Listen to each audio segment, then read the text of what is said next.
అందరికీ నమస్కారం. నేను మీ లక్ష్మి. ఇప్పుడు లేడీ అఘోరి అలియాస్ శ్రీనివాస్ మీద చాలా రకాల సంచలన విషయాలు బయటకొచ్చాయి. ఈవెన్ హల్చల్ చేశాయి. And present lady Aghori alias Srinivas జైల్లో ఉండడం జరిగింది. అండ్ 14 రోజుల రిమాండ్ వేశారు చీటింగ్ కేసు కింద. అండ్ ఆయనకు పెట్టిన సెక్షన్స్ ఏవైతే ఉన్నాయో వాటికి సంబంధించి ఆయన ఎంతవరకు జైలుకు వెళ్ళగలుగుతాడు, వెళ్ళే ఛాన్సెస్ ఉన్నాయి ఏంటి అనేది ప్రస్తుతం నాతో పాటుగా హైకోర్టు అడ్వకేట్ రాజేష్ కుమార్ గారు ఉన్నారు. ఒకసారి మాట్లాడతాం. నమస్కారం. నమస్కారం అండి, బాగున్నారా? సార్, శ్రీనివాస్ మీద పెట్టిన సెక్షన్స్ ఏంటి అంటే ఆయన ఏ విధమైన అంటే కేటగిరీకి చెందినవాడు అవుతాడు? ఏ విధమైన కేటగిరీ చెందినవాడు అనేది ఆయన్ని అడగాలి. యాక్చువల్గా సెక్షన్స్ వరకు అయితే నేను చెప్పగలుగుతా. ఇప్పుడు విషయం ఏంటంటే శ్రీనివాస్ మీద అదేంటిది పడిన అంటే శ్రీనివాస్ అని కాదు, ఎగ్జాక్ట్లీ ఎఫ్ఐఆర్లు ఏమని రాసిందంటే శివ విష్ణు బ్రహ్మ అల్లూరి అలియాస్ అఘోరి మాత అలియాస్ శ్రీనివాస్.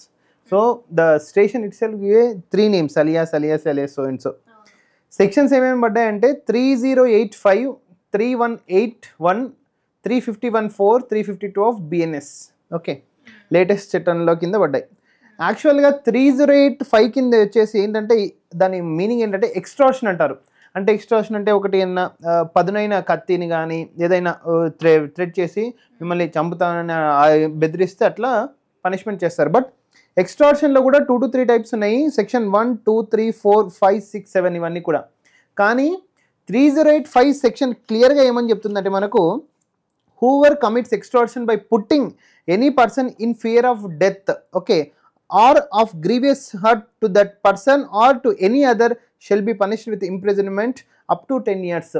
యాక్చువల్గా మనకు బిఎన్ఎస్ చట్టం వచ్చినాక 308 సబ్సెక్షన్ 5 అనేది కూడా ఇప్పుడు మామూలుగా కొందరు అదేంటిది భార్యలు 498A సెక్షన్ని 376 సెక్షన్ ఏ విధంగా మిస్యూటిలైజ్ చేస్తున్నారో ఎక్స్టార్షన్ అనే దానికి కూడా ఇప్పుడు సపోజ్ మనకి చట్టం వచ్చి దాదాపు 1 year కూడా కాలే. దాంట్లో ఉన్న ఇప్పుడు మన చట్టాన్ని ఎవరైతే ఇంప్లిమెంట్ చేస్తారో వాళ్ళని మిస్యూజ్ కూడా చేయొచ్చు.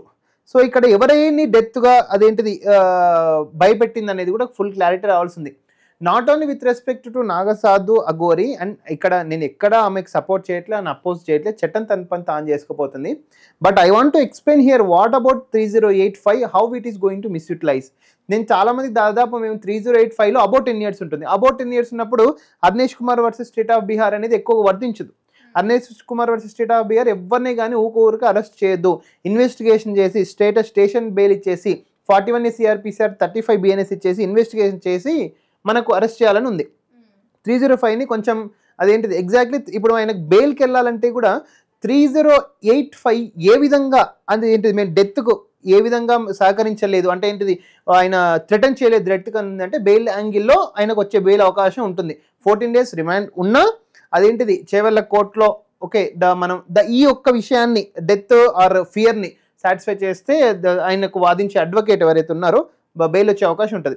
మిగతా సెక్షన్స్ అన్ని కమింగ్ టు అదర్ సెక్షన్స్ 3181 వచ్చేసి ఇది అంటే మామూలుగా 318 వచ్చేసి చాలా సింపుల్ సెక్షన్ అండి. చీటింగ్ మనకి ఇంతకుముందు 420 IPC చీటింగ్ అనేది డిఫరెంట్ కైండ్ ఆఫ్ థింగ్స్, ఇది అప్ టు 7 years మాత్రమే. 318లో సబ్సెక్షన్ 1 ఇది మామూలుగా 3 to 5 years section. Coming to other section 351(4)లో ఎగ్జాక్ట్లీ ఏమని ఉంది అంటే 351(4) ఇంప్రిజన్మెంట్ అప్ టు 2 years. ఇది కూడా అంటే కంపేర్ టు 3085 ఎక్స్ట్రాషన్ కానీ ఇది కొంచెం చిన్న సెక్షనే. క్రిమినల్ ఇంటిమిడేషన్ ఇంతకుముందు 508 506 టైప్. 352B 352 ఇవి ఇదంతా ఏం చెప్తుందంటే intentionally insult with intent to provoke breach of peace అంటే ఏంటిది మనిషికి ప్రశాంత్ అని ఒక వ్యక్తి యొక్క పీస్ని అదేంటి డిస్టర్బ్ చేసి ఈ సెక్షన్ పెడతారు. ఇది కూడా అప్ టు 2 years. ఈ 4 సెక్షన్లో కొంచెం ఏదేంటిది ఒకవేళ అంటే ఈమె ట్రయల్లో కూడా అదేంటిది ఈమె సైడ్ నుంచి వాదించాల్సిన అదేంటిది పెట్టాలి అంటే 3085 మీద ఎక్స్ట్రా ఎగ్జాక్ట్లీ పెట్టాలి.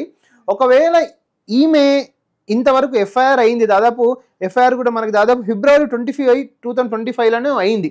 ఒకవేళ అంటే ఇప్పుడు మనం ఆమె ఇప్పుడు తప్ప ఒప్ప అనేది తర్వాత సంగతి.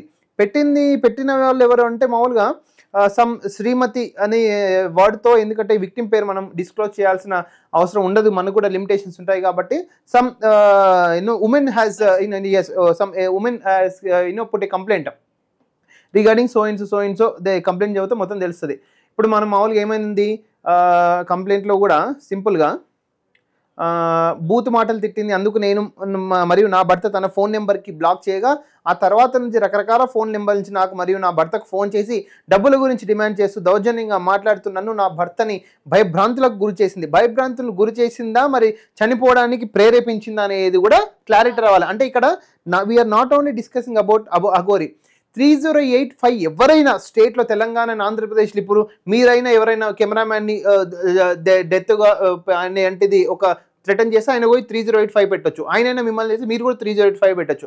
3085 అనేది పోలీస్ డిపార్ట్మెంట్ వాళ్ళు కొంచెం అంటే ఏంటిది they are taking, I am not using the word of misleading, okay, misutilizing, but they are taking an advantage of 3085 especially. చాలా మంది 3085 ఈ దాదాపు ఈ 10 months లో 3085 చాలా ఎక్కువ పెట్టారు యాక్చువల్గా. సో మనం దీన్ని ఏ విధంగా డెత్ అంటే చనిపోవడానికి ఏ విధంగా ప్రేరేపైన కూడా రేపొద్దు ఇన్వెస్టిగేషన్లో కూడా తేలాలి యాక్చువల్గా.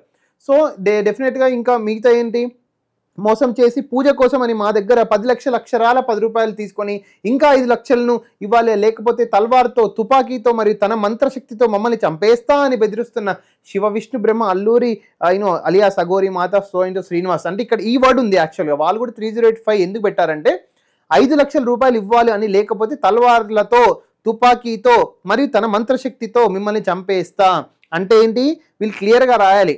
ఏదైనా ప్లేస్కి వచ్చి చంపేస్తా అనిందా, టెలిఫోన్లో అనిందా, ఇవన్నీ కూడా డీటెయిల్గా రావాలి. అప్పుడు 3085 అనేది ఏ విధంగా, అదేంటిది కాల్ రికార్డింగ్ ఉందా, ఒకవేళ వాట్సాప్ మెసేజ్ పెట్టిందా, ఏ టైంలో కాల్ చేసిందా, అవన్నీ కూడా కంప్లైంట్లో కూలంకుషంగా ఉంటే డెఫినెట్లీ అఘోరికి వచ్చి బెయిల్ వచ్చే అవకాశం అయితే ఉండదు, అంటే డ్యూ ఇన్వెస్టిగేషన్లో.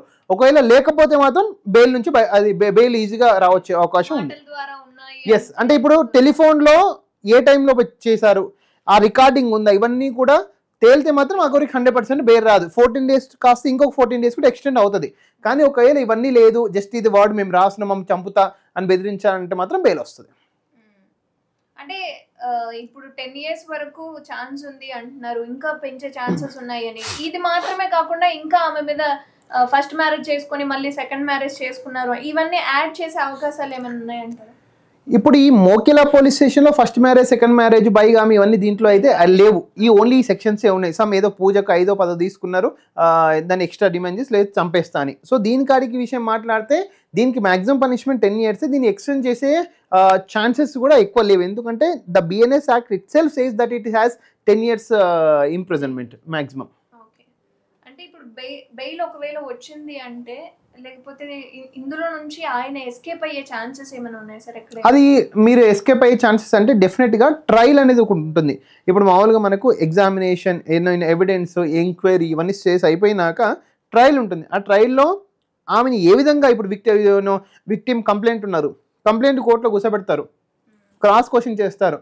ఎట్లా అడిగింది, ఫోన్లో అడిగిందా, వాట్సాప్లో అడిగిందా, మీ ఇంటికి వచ్చి అడిగిందా, తల్వార్ ఎంత పెద్దగా ఉంది. ఇప్పుడు పవన్ కళ్యాణ్ అది మామూలుగా అదేంటి వకీల్ సాబ్ సినిమాలు అడుగుతారు కదా, ఏ స్పీడ్లో వచ్చినావు, తల్వార్ ఎంత పెద్దగా ఉంది, అదేంటిది తుపాకీ ఉందా, ఇదంటే ఎన్ని బుల్లెట్లు ఉన్నాయి, ఇవన్నీ కూడా లెక్కపత్తకు వస్తాయి యాక్చువల్. సో ట్రయల్లో ఈ కంప్లైంట్ బట్టి ఇది క్లియర్గా లేదు కాబట్టి until unless we hit seen that 164 statement, okay, next charge షీట్లో మనం ఇది ఏ గెలుస్తారు లేదా చెప్పొచ్చు యాక్చువల్గా. ఆమెకు నిజంగా 10 years పనిష్మెంట్ పడుతుందా లేకపోతే సింపుల్ ఇంప్రిజన్మెంట్ వెళ్తుందా అనేది after seeing the charge sheet మనం after 60 days we can get to know. ఒకవేళ బెయిల్ వస్తే జైలు శిక్ష అనేది వచ్చే ఛాన్సెస్ ఉన్నాయి? ఒకటండి, ఎఫ్ఐఆర్ వేరు, బెయిల్ వేరు, చార్జ్ షీట్ వేరు. బెయిల్ రాని మనిషి అంటూ లేడు, అది మేలా, ఫిమేలా, ట్రాన్స్జెండరా. బెయిల్ అందరికీ వచ్చింది. మన సీఎం రేవంత్ రెడ్డి గారికి బెయిల్ వచ్చింది, still the case is going on. Chandrababu Naidu గారికి బెయిల్ వచ్చింది, still the case is going on. And మనకు అనేది యాక్చువల్గా అదే మీరందరూ అదే గుర్తుపెట్టుకోవాలి. అగరు అరెస్ట్ అయిండు అంటే 10 years పాటు జైల్లో ఏమి ఉండడు. ఇంతకుముందు పల్లవి ప్రశాంత్ కూర్చున్నప్పుడు కూడా, మా క్లయింట్ పల్లవి ప్రశాంత్ కూర్చున్నప్పుడు కూడా 10 సంవత్సరాలు 5 సంవత్సరాలు ఉంటున్నాడు. 1 day 2 రోజులు అని చెప్పినా ఒక రోజులో బయటికి తీసుకొచ్చినాం యాక్చువల్గా. సో అట్లని కాదు, అంటే ఏంటంటే there will be A custody, remand, okay, conviction. 10 years అంటే conviction after trial it will be prove that. అట్లా ఇప్పుడు జానీ మాస్టర్కి వచ్చింది బెయిలు, అదేంటిది రాజధానికి యాంటిసిపేటరీ వచ్చింది, మన అదేంటి హర్ష సాయికి యాంటిసిపేటరీ బెయిల్ వచ్చింది. బెయిల్ 100% ఒక 5 రోజులు, ఒక 2 నెలల రోజులు మాక్సిమం. పెద్ద ఎన్డీపీఎస్ డ్రగ్స్ కేసులో ఒక 2 నెలలు అటు ఇటు, చిన్న కేసులో ఒక 5 రోజులు అటు ఇటు పక్కా బెయిల్ వస్తుంది. వీళ్ళు ఏంటంటే క్లయింట్లు అబ్బా జైలు ఉన్నాడు, ఇంకా మనోడు తప్పు చేసిండు అని అట్లా. జైలుకి వచ్చినోడు ప్రతి ఒక్కడు తప్పు చేసిండు అని నిర్ధారించలేము. జైలు కోయచ్చు, రిమాండ్ కోయిన వాళ్ళు అందరూ కూడా కన్విక్షన్ పడాలని గ్యారంటీ లేదు. ట్రయల్లో మంచి అడ్వకేట్ని పెట్టుకుంటే తప్పించుకోవచ్చు.